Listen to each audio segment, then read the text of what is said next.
bismillahi irrahmani irrahim darsu jeegaɓo on e nder deftere alwajiz fi fiqhi sunnati wal kitabil aziz yo Allah hawringa sawaba hani ko fiino soɓeji ɗi laɓɓinirte noon e piiji ɗin joni noon oɗo dars ko honno ko jangeten e makko ko honno leydi ndi laɓɓinirte e soɓe toɓɓere jeetataɓere nden ni ko kayre kadi tuwoni e oɗo dars yo Allah hawrini e sawaba ɓe maaki jeetata ɗum tato hiirul ardi laɓɓingol leydi ndi ko honno leydi ndi laɓɓinirte e soɓe yaata toon an abi hurayrata e gam abi hurayra en wii inde makko ne nde ko honno ko abdourahman bun sokhrin addawsi silwuɗo ka hitande jeɗɗaɓere feegunelaaɗo ngun radiallahu anhu wele allah woni e makko wele allah woni kala welaaɗo mo qaala o wii ɓooma immike darike arabiyum filawayankoojo fa baala o bawli fil masjidi ka juulide ne laaɗo kadi towde madina fatanawalahu nnasu yimɓe ɓe hewtimo bi mana ɓe immanimo fa qala lahum wi'an yimɓe ɓen annabiyu annabajo on sallallah sallam da'uhu selemo wa hariqu hibbe ala bawlihi e hoore bawle makko ɗen sajlan siyonwal min maayi immorde ndiyam aw zanuban ma siyonwal kadi no fof ko faanda ko miram min maayi immorde ndiyam fa inna ma bo istum ande ko nelira ɗon muyassirina ko newingol walam tub'atu on neliraka mu'assirina sattingol nani waɗe doyi oɗo hadis en yewtino e si makko ɓawoɗa en haali yoga e nafooreji koni e makko donc aray ino kadi hadis on ɓiɗon an abi hurairata radiallahu anhu qala wi qama dariki arabiyun hay o jooɗano sigoy wiwɗen fulawayankoɓɓen ko ɓuri ko ngiɓe sifori on ɗum jehoyagal angal tinal oɗo immi o dari fa baala o bawli fil masjidi ka juulirde ɓawoni o bawli ka juulirde fatanawalahu nnasu yimɓe ɓen hewtimo mi faandaki ɗon faamaka ɗo wonde yimɓe ɓen piinomo ɓaaɓe immike ono janngirɗen noon ɓaawo wiwɗen ka yimɓe ɓe ñaaɗanimo ɗon on sayi nelaaɗo ko maakuno ko honɗum wota on taƴimmo bawle ɗen ɗaatisidimu ka ko ɗum jannguɗen ɓaawo wota on taƴimmo bawle ɗen en faamay ɗon wonde faandaka ɗo wonde ɓe piinomo ko woni tun ko faanda kon ko honɗum fatanawalahu nnas yimɓe ɓen immi ɓe ñaaɗanimo fa qala lahum wiyani ɓe annabiyu annabaji on sallallah sallama da'uhu selemo wa hariqu hibbe ala bawlihi e hoore bawle makko ɗen sajilan aw zaluban aw dalwon ɗum fopp ko mirawal jarɗugo wiyete ɗum fopp ko mira janat ko miran faanda ka ndiyam waɗete foti ko siyowwal foti ko kiribawal foti ko ndiyam ɗo kam miran ɗo ka ndiyam wonta min ma'in aw zanuban min ma'in ɗum fof ko miran fa innama bu'ithtum ko nelira ɗon yo julɓe muyassirina newingol ha hande piiji ɗiɗi yanaali si wona nelaaɗo sallallahu alih w sallam suɓoto ko ɓuri newade kon fodde wonaali ko wonde junubu si tawi ko junubu wonde junubu ko kanko ɓuri woɗɗitagol ɗum e yimɓe walam tub'athu on neliraka muyassirina e kam mu'assirina sattingol nelno woɓɓe ko kadi on yassiru wala tu'assiru bashiru wala tunassiru faamin ma ko nila ɗon no ɓe yewtiri noon kadi Allah faami min donc haray si iwiye ɗum karama komin maaki wallifiiɗe nde ɗo deftere wa innama amara annabiyu sallllahu alayhi wa sallam anndu ko nelaaɗo yamiri bidalika hibbugol ndiyan ɗan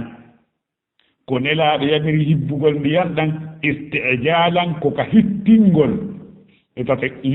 li taharatil ardi laɓɓingol leydi ko fiyo hittine laɓɓingol leydi falawturi kat hayarno leydi accana ɗon hatta jaffat ha yoori ceng wa dahaba yahi atharu najasati batta soɓe ɗen tahurat haray laaɓino kadi si tawi bawlama joni ka tande ka mum ka yaasiɗa woni ɗon balɗe ɗiɗi balɗe tati leydi ndiyam ɗan ari yoori kan ndiyam ma ari ili e mum ma hay so ndiyam araali naange pii yalti haa yoori ken iwi batte mum on aɗa lammi amma noon si tawi ko soɓe ɗen tigi tigi tigi ɗe yoori ɗe heddike ɗon fii ɗe yoori ɗe heddike ɗon ɗe wonta ɗe na soɓe ka soɓe ɗen ko soɓe haani ɗon on ko woni si a yaaɓii ɗum ɗon ka yoori ɗon battinta e coñci ma ɗin si wonaa e gani e ko yaaɓuɗaa ko si wonaa laatoo ko paɓe ma ɗen no ɓuuɓi battinta e ma battinta ɓe holli wa innama amara annabiyu sallallah sallam anndu ko annabajo yamiri bi dalika ɗum bimana e lootugol hibbugol ndiyam batte bawɗe ɗen istijalan ko ka hippingol litaharatil ardi laɓɓingol leydi ndin falaw turikat hara accama hatta jaffat ha leydi ndi yoori soɓe ɗen yii wa dahabat yahi atharu najasati batte soɓe ɗen tahurat haray laaɓi fi on ɗum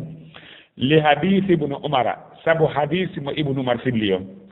qala wi'i kanatil kilabu laatino bareji ɗin tabulu hini bawla fil masjidi ka juulirde ɓaata e juulirde nde moƴƴiniraaka wona nde moƴƴinira hannde wa tuqbilu wa tudbiru hiɗi hucca hiɗi fewta min komi faami kon wonaa noon e sarhunii dey wonaa goɗɗo kadi fiininmi dey kono min komi faami kon wa tuqbilu wa tudbiru bareeji ɗin no fewta hiɗi hucca ko min komi faami kon ɗo hiɗi bawla hiɗi ɓakka ko ɗum mi faami ɗo tuqbili on hiɗi bawla tudbiri on hiɗi ɓakka hiɗi butta nder ton ko ɗum mi faami ɗum noon laatii ko zaman rasulillahi sallallahu sallam ko e jamanu gurdan nelaaɗo Allah on falam yakunu ɓe laadanooki yarussuna shay'an heɓe wicca hay e huunde ɓe wicca hay e huunde batte majji si wonaa si tawi batte soɓe ɗen tigina ɗon sikki o alaa ɓe itte e a tan ɗe juule wore bakke bare ɗum noon no annda gas si tawi ko ɗum laa ɗum waawi no annda wa minal ma'lum ɓe holli kan no jeya ko annda anna najasata no soɓe ɗen law kanat hara ɗe laatike baaqiya tan ko heddiiɗe kanke tigi ɗon la wajaba hara no waɗɗi sabbul maayi alayha ayi ko mi yettinaa kon si tawi tunno ɗon siko bawle ɗen mbiyan ɗen yibbete siko ɓakkeeɗen tigi mi nokketa fe ɗum lasaka fi dalik ɓe holli kadi wa ida uhriqatil adratu si tawi sunnaama soɓe ɗen sunnaama awil maytatu maa ko maa jiibe ɗen sunnaama aw tagayyarat ma wayli fa sorat wontiira madam bumbulaydi ani ndooni sumi haa wontii ɗooni aw turaban ma wontii bumbulaydi fa kullu dhalika kala ɗum ɗo hare hannde ka tooyi ɗum ko laaɓu ɗum kontetaake e sohdu ɗi waawi yogude misal ɗo jooni ko wonaa wiideede ɗo horgooji ma ko wonaa hibbeede ɗo ñoogooji ka suntuure si ɗum ñolii ɗo wontii leydi en wiyee ko no soɓi hinaa ɗum wonaa aaweede wona l'engrais aawa e ɗum ñaameteegi ñaamen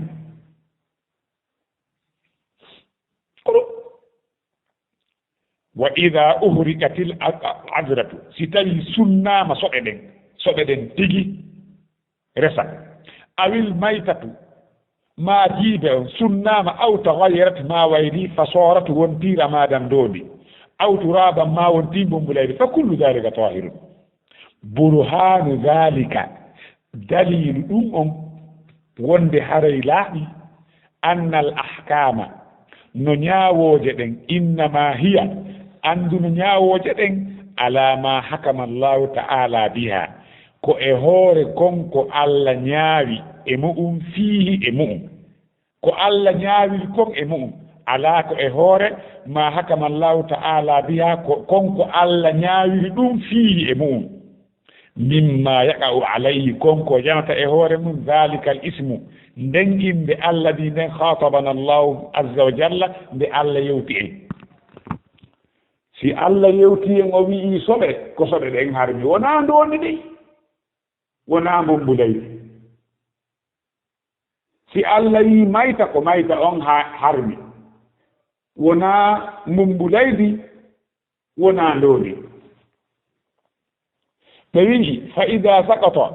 si fukkite zalika al ismu nden ɗon inde hari ko soɓe kono inde nen iwi wonti ndoni faqad gomɗi sakata haray fukkike zalika al hukmu nden ɗon ñawore kadi fewndo hari ko ndoni wiyete hari ko soɓe wiyete wi'ama ndoni sotti ala Allah ko wino harmi kon ko honɗum ko soɓe ɗen wona ndoni ndin o wino harmi ɓe holli fa ida sakata si fukkike zalika al ismu nden inde faqad gomɗi sakata hare fukkike zalika al hukmu nden ɗon ñawore wa annahu noko woni no ɗum ɗon haray gayru lladi wona ɗen hunde hakama allahu ta'ala fiinde Allah ñaawi e mum haray wona ɗum ɗon Allah ñaawi Allah ko ñaawno kon ko ɗum ɗa wal adratu gayru turab soɓe wona mbumbulaydi wal maytatu gayru turab ma jiiɓe kadi wona mbumbulaydi Allah ko wi ko on ko adratu on o wi soɓe ɗen o wi noon soɓi wona mbumbulaydi ko jiiɓe ɗen o wi soɓi wona mbumbulaydi haray ɗum ɗo ko honɗum koni tamɗini koni karmakojo on faandori iɗon andi mi yewtike en komi woni etaɓe kon koyo mi waawu faamude no winduɗo deftere nden faandori noon mi faamina on kadi onon ɗum mi wonaali miɗa ɓeyditama mi ɗuyta ko waɗa kon nder ga donc hara wi'uɗen si tawi Allah faaminiilan no windi e deftere nden faandori noon netti mi yewti on ɗum on faami ɗum hare si hawridi e sawaba ko windiɗo hon ɗo deftere nden si faldi kadi ko hombo ko kanko yalla hawde sawaba wa huwa konngol yewtangol ngol ɗo ikhtiyaru ko suɓande cheikh l'islam ibnu taymiya ko suɓande nde o suɓi nde radiallahu anhu wa qala kanko ibnu taymiya o wi'i kadi wa hada ɗum ɗo madhabu abi hanifa ko madhabu imam abi hanifa wa malik imam malik وفي أحد قولين إمام أحمد كإمام مالك كذي قاتل إكمل من دني نجى كتوم دم بمعنى نيوتي وندك نسرلا بمعنى نسرل سوني وايلك إن دم وايلك أرينا ورنا وايلك kalau ya dong أولين نعم كمل من دونكا ngora kongol no jado ngora kongol jaba fo non ko eggade e makko hawnaka taw ngol no ko sakkiti no riili ngol kongol yalla hawna sawaba wa ida riwayatayn e gotel e fille gidi kana ahmad ina jetti imam ahmad kadi gotel fille kenno jetta e makko wonde si tawi honnon ida saqata al ismu saqata al hukm ko ɗum woni ko mi faami nan mi faama ɓuri ɗon yalla hawna sawaba wallahu a'lam